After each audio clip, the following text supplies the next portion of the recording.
ದೇಶದಲ್ಲಿ ಇವತ್ತು 75ನೇ ಗಣರಾಜ್ಯೋತ್ಸವ ಸಂಭ್ರಮ. ರಾಜಧಾನಿ ದೆಹಲಿಯಲ್ಲಿ ಈ ಸಡಗರ ಮುಗಿಲು ಮುಟ್ಟಿತ್ತು. ಇತ್ತ ಬೆಂಗಳೂರಿನ ಮಾಣಿಕ್ ಷಾ ಪರೇಡ್ ಮೈದಾನದಲ್ಲಿ ರಾಜ್ಯಪಾಲ ತಾವರ್ ಚಂದ್ ಗೆಹ್ಲೋಟ್ ಧ್ವಜಾರೋಹಣ ನೆರವೇರಿಸಿದರು. ದೇಶಾದ್ಯಂತ 75ನೇ ಗಣರಾಜ್ಯೋತ್ಸವ ಸಂಭ್ರಮ. ಕರ್ತವ್ಯ ಪಥದಲ್ಲಿ ರಾಷ್ಟ್ರಪತಿ ಧ್ವಜಾರೋಹಣ.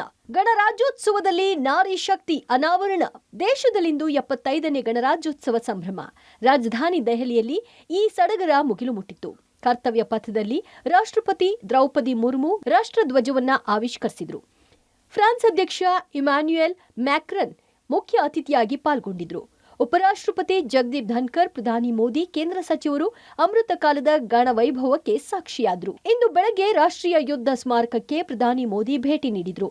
ಬಳಿಕ ಸಾಂಪ್ರದಾಯಿಕ ಸಾರೋಟಿನಲ್ಲಿ ರಾಷ್ಟ್ರಪತಿ ಮುರ್ಮು, ಫ್ರಾನ್ಸ್ ಅಧ್ಯಕ್ಷ ಮ್ಯಾಕ್ರಾನ್ ಕರ್ತವ್ಯ ಪಥದ ವೇದಿಕೆ ಬಳಿ ಬಂದರು. ರಾಷ್ಟ್ರಪತಿಗಳು ಧ್ವಜಾರೋಹಣ ಮಾಡಿ ಗೌರವ ವಂದನೆ ಸ್ವೀಕರಿಸಿದರು.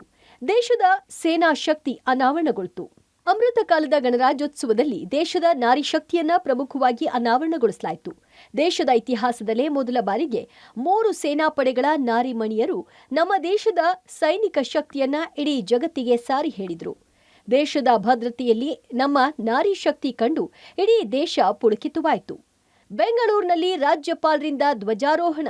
ಸರ್ಕಾರದ ಗ್ಯಾರಂಟಿ ಸಾಧನೆಗೆ ಫುಲ್ ಮಾರ್ಕ್ಸ್. ಬೆಂಗಳೂರಿನ ಮಾಣಿಕ್ ಷಾ ಪರೇಡ್ ಮೈದಾನದಲ್ಲಿ ರಾಜ್ಯಪಾಲ ಥಾವರ್ ಚಂದ್ ಗೆಹ್ಲೋಟ್ ಧ್ವಜಾರೋಹಣ ನೆರವೇರಿಸಿದ್ರು. ತಮ್ಮ ಭಾಷಣದಲ್ಲಿ ರಾಜ್ಯ ಸರ್ಕಾರದ 8 ತಿಂಗಳ ಸಾಧನೆಯನ್ನ ಜನತೆ ಮುಂದಿಟ್ರು. ಸರ್ಕಾರದ 5 ಗ್ಯಾರಂಟಿ ಯಶಸ್ವಿಯಾಗಿ ಅನುಷ್ಠಾನಕ್ಕೂ ಫುಲ್ ಮಾರ್ಕ್ಸ್ ಕೊಟ್ರು. ಬೆಂಗಳೂರಿನಲ್ಲಿ ಟನಲ್ ರೋಡ್ ನಿರ್ಮಾಣಕ್ಕೆ ಸರ್ಕಾರ ಸಿದ್ಧತೆ ಬಗ್ಗೆ ಮಾಹಿತಿ ನೀಡಿದ್ರು. ಪ್ರಾಯೋಗಿಕವಾಗಿ 2 ಕಿಲೋಮೀಟರ್ ವಿಸ್ತೀರ್ಣದ ಸುರಂಗ ರಸ್ತೆಯ ನಿರ್ಮಾಣಕ್ಕಾಗಿ ಅಂತಾರಾಷ್ಟ್ರೀಯ ಏಜೆನ್ಸಿ ನೆರವಿನಿಂದ ಡಿಪಿಆರ್ ತಯಾರಿಸುವ ಪ್ರಕ್ರಿಯೆಗೆ ಚಾಲನೆ ನೀಡಲಾಗಿದೆ ಅಂತ ಸರ್ಕಾರದ ಪರವಾಗಿ ಮಾಹಿತಿ ನೀಡಿದ್ರು. ರಾಜ್ಯಪಾಲ ಭಾಷಣದ ಬಳಿಕ ಸಾಂಸ್ಕೃತಿಕ ಕಲರವ ರಂಗೇರ್ತು. 1500 ಶಾಲಾ ಮಕ್ಕಳಿಂದ ಸಾಂಸ್ಕೃತಿಕ ಕಾರ್ಯಕ್ರಮ ನಡೆಯಿತು.